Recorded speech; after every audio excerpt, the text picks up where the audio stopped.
The Honourable Leader of the Official Opposition. Today, the House of Commons is reflecting upon the exceptional life of Her Majesty Elizabeth II, Canada's Queen, our Queen, for roughly 70 years. She was our head of state, but also a servant of the Canadian people.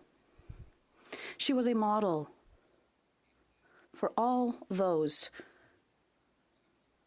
who work for the public service. Us that for all the pomp and circumstance, the real work of governing is not glamorous. It often requires putting aside egos, keeping our heads down, and keeping on with the job. Her humility reminded us that government is not about us. It is about those we serve. We are indeed servants and not masters. The Queen had a special place in our hearts, and we had a special place in hers. She spent a more official time here in Canada than in any other country save the United Kingdom. She first visited Canada as Princess Elizabeth in 1951.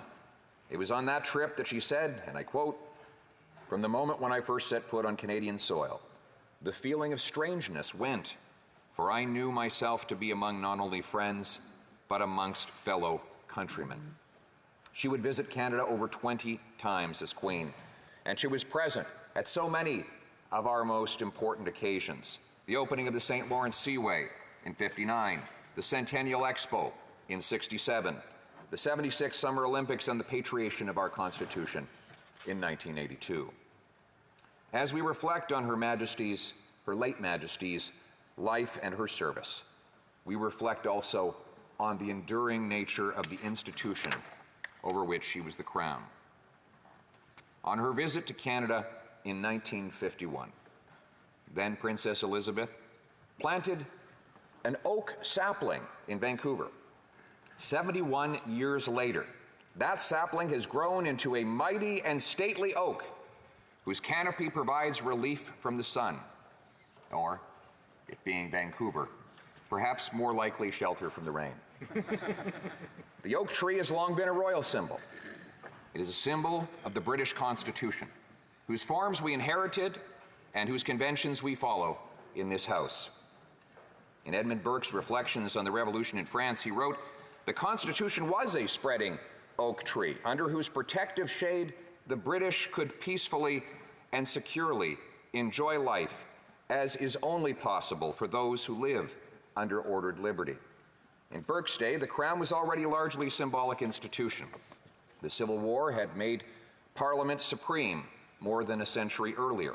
The conventions of cabinet were established and similar to what they are now today. But there were voices who thought that it was time to set aside the monarchy. Burke understood, however, that the key to stability, civil peace, and freedom was not to scrap the Crown, but to keep it free from day-to-day politics. When each of us entered this place, this Parliament of ours, we entered a place rooted in a historic compromise between Crown and Commoner, a compromise that was forged over centuries through bloody conflict, but also through peaceful evolution. The authority of the Crown may in a sense be fictional, but it is also functional. You see, the separation of symbolic authority from political power allows partisan politics to be contested fearlessly without threatening the enduring constitutional order. Parties and politicians come and go, the Crown endures. The division of duties, or the org chart, as we might say in workplace lingo, is simple. The Crown preserves parliamentary democracy, and the commoners practice it, as we do here in this place. And where does all this come from? Well, it's at least as old as the Magna Carta itself. In 1215, the barons gathered in the fields of Runnymede outside London to confront the king. They were angry at being overtaxed to fund royal adventurism overseas and frustrated by arbitrary excesses of royal power at home. And they were determined to rein in the Crown's authority. The barons forced King John to sign the Great Charter, the Magna Carta, which spelled out the rights and freedoms that the Crown must honor. This was and is liberty under the law. Over the next 800 years, those liberties would be gradually extended, improved upon, and given to citizens not only of the United Kingdom, but all of those who inherited British-style parliamentary democracy. Now, though this system is 800 years old, it is only one generation deep. If one generation throws it away, all may lose it forever. And that is why the work of Her Majesty in preserving that liberty and that system is such a treasured gift to us all and to many more yet to come.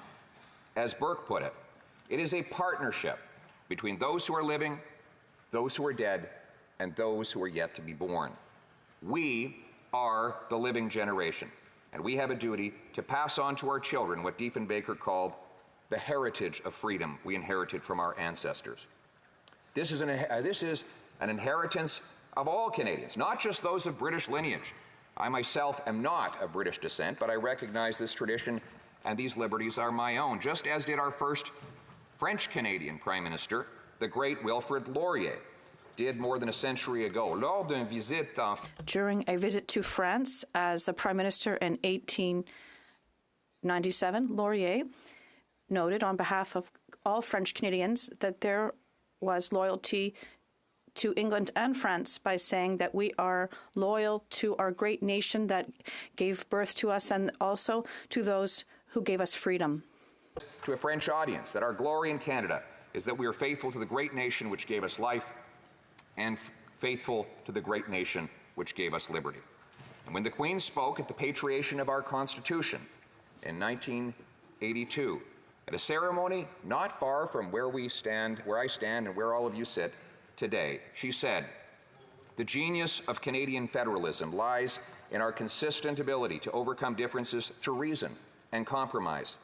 That ability is reflected in the willingness of ordinary people of French-speaking and English-speaking Canada and of all regions to respect each other's rights and to create the conditions together under which all may prosper in freedom." Dans son premier discours, in his first official speech as king, the King Charles III stated that he was raised in the greatest respect for the precious traditions of liberty and responsibility of our unique history and of our parliamentary government system. Therefore, I would like to congratulate the new king for his responsibilities, and I look forward to serving the Canadian people here in Canada as he does the same thing. it is with a heavy heart, but heartfelt thanks, and with confidence in the future that I say, Godspeed, Queen Elizabeth II, God save the King, and God bless Canada. Thank you.